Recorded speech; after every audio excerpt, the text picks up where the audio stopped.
ত্রিভুজের ক্ষেত্রফল 18√3 বর্গ একক হলে এর বাহুর দৈর্ঘ্য কত?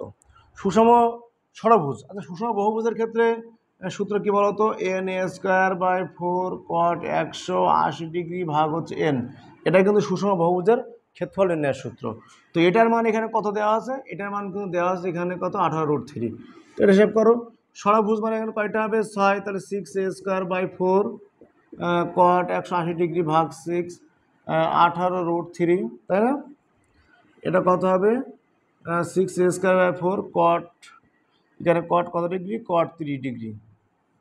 তো cot 30 ডিগ্রি মান কত বলো তো? cot 30 ডিগ্রি মান হচ্ছে কত বলো তো? tan 60 ডিগ্রি মান √3, তাহলে cot 30 ডিগ্রির মানও √3। তাহলে এখানে a² সমান কি হবে?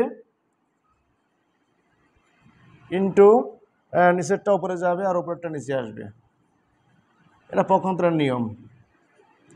তাহলে কত আসবে? a² = 12। তাহলে এর মান কী হবে? এর সমান কত হবে? √12। তার মানে হচ্ছে কত? 4 × 3, তার 2√3। তাহলে এটা হচ্ছে সুষম ষড়ভুজের প্রতি বাহুর দৈর্ঘ্য 2√3।